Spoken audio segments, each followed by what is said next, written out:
Today's Christmas, so I'm going to be reviewing Die Hard, specifically the first one. Again, I'd say, again, in my opinion, it's a Christmas film. You could disagree, you could agree, I don't care. In my opinion, that I'd say it's a Christmas film. I mean, hence it is taking place in Christmas. But anyways, it is a really nice film. It is a really good action film. It is really good, has humorous moments, iconic characters, whether you're talking about Bruce Willis's John McClane or Hans Gruber, villain or hero, and just all it takes place in one night, and you feel the tension building and building, and things hinted at the beginning have consequences towards the end, and not iconic characters, certain characters at the beginning play roles in the end, and then it all just builds up and builds up and builds up and builds up to again an iconic and dramatic and exciting conclusion, and with great one-liners and great kind of little moments for different places in the building to shine. I think the location of the building and what in the unique stunts and action sequences they can have in this kind of building, because you kind of have good world building even though you're at one building one night.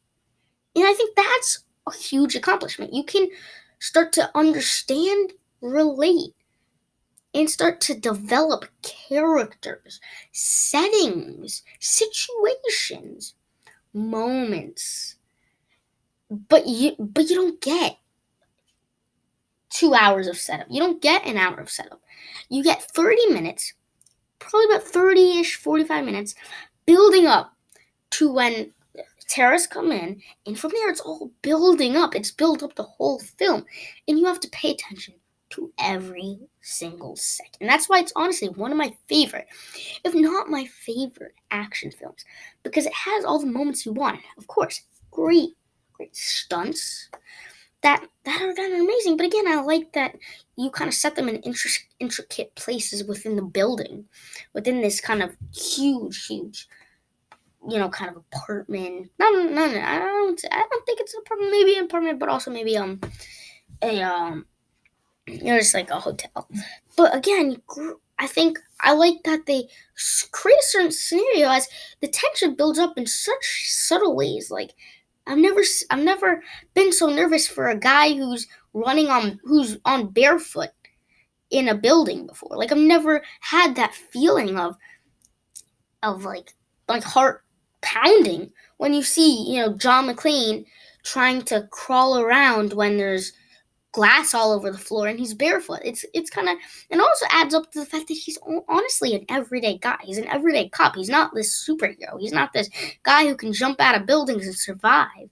Yeah, obviously he did, but again, with a lot of tension and a lot of build-up and a lot of things that he had to do before he did these crazy stunts, and again, stuff that honestly an every man guy would honestly have to do and probably would do and could survive. And so I think I just can really appreciate this film, and I could really enjoy this film. And again, like I just said in my Home Alone review, I really just love rewatching this film. I love kind of seeing again the little moments that really make it count, the little Easter eggs almost for what's later to come. And it's really clever. And I think how they're able to build tension, how they're able to have magnificent sequences again in the building. And all of that builds up to a great film and a great ending. Again, great lines, great characters, great settings, great action sequences, and ultimately a great film. Okay, and then the other films, again, similar to my Home Alone thoughts besides the first two, fine.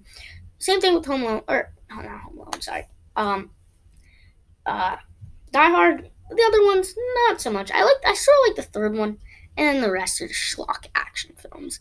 Stay tuned for more videos coming right at you.